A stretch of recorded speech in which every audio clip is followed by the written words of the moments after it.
Okay, we're rolling. I feel like we're gonna do a porn.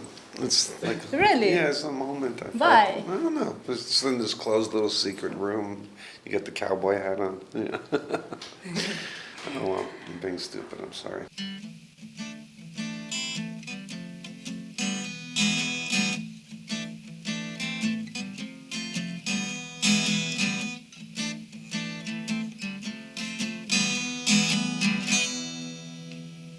You have quite a family history of artists. How much did that help to get a grip in photography's major league? Basically, what it did is it gave me the encouragement as a kid to understand that the language was legitimate and I could actually do it. So that's really what, and also the encouragement from family members that you can do it. Because there's always a lot of people that try to discourage you from being an artist because they feel it's insecure, it's an insecure way of life. But when you have a family that's had a history of art, then they give you the sense of security to go ahead and you can do it. And that's important. Mm-hmm. What were your family doing? My mother was an opera singer. Yeah. She sang at La Scala. She sang in Verona, a lot of the opera houses in Italy. My uncle was a singer. My cousin was a premier violinist for the symphony orchestra. I had one cousin who was a painter who influenced me. Mm-hmm. And another was a poet and a writer. Oh, so, yeah. I see.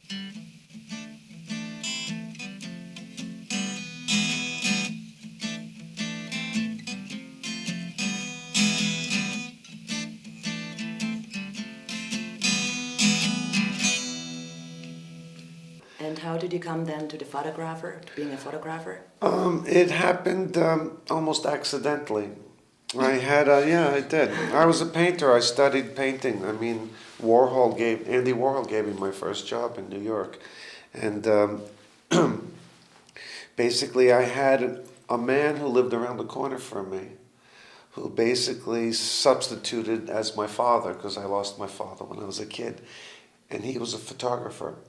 And when he saw me going to school with my big portfolios, he was like, "What are you doing?" Because everybody else I grew up with was stealing cars and getting into trouble, and I'm going to art school. So he ended up teaching me photography for 4 years. He actually taught me philosophy for 4 years, just me and 2 other students in his house in Brooklyn. You have worked with top models as well as rock stars. How different is the approach?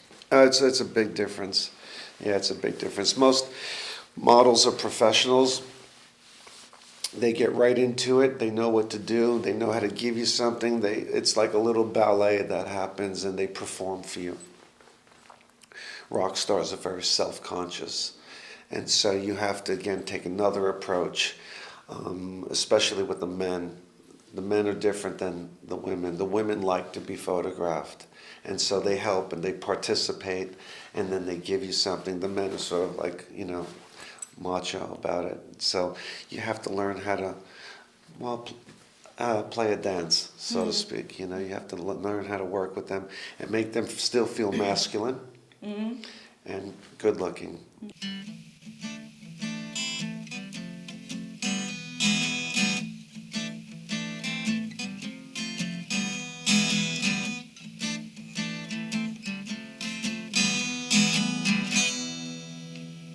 The problem with the still camera with an actor is that the worst thing you can say to an actor in front of a camera is be yourself. Oh my God. It's like, what does that mean?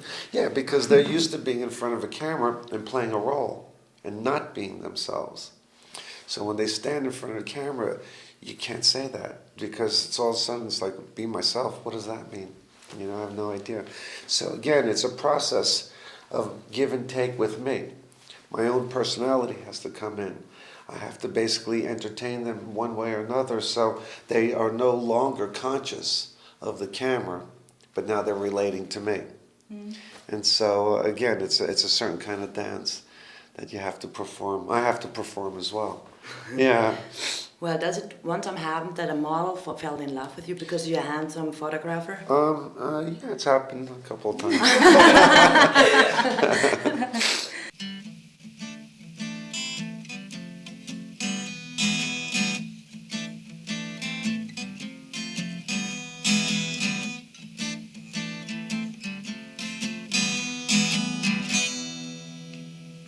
You have shot Arnold Schwarzenegger. Tell us about that experience. That was great. I really liked him. He didn't want to be photographed. He showed up at the studio late, and he said basically, I'm only going to give the photographer a half hour and then I have to leave. Well, I turned on my own charm, and 6 hours later, we were still there smoking cigars and enjoying the day. Can you laugh about it now when you remember Mike Tyson's tiger? Yeah, sure. Yeah, now I can, yeah. So what happened then? Nothing. I almost shit myself. You know? It's like I thought it was a dog running after me, and that was bad enough. And then I turned around, it was a white tiger. I was like, oh my God, I'm going to die today. You know, and he was laughing. He came outside laughing, and the thing just jumped on me and knocked me on the floor. I was like, oh God.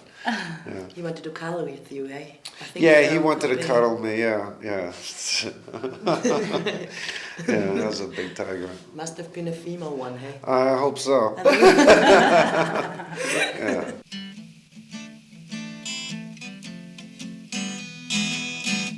Hi, I'm Sante D'Orazio, and Molochuk is the only TV show you really need. So there you go. All right?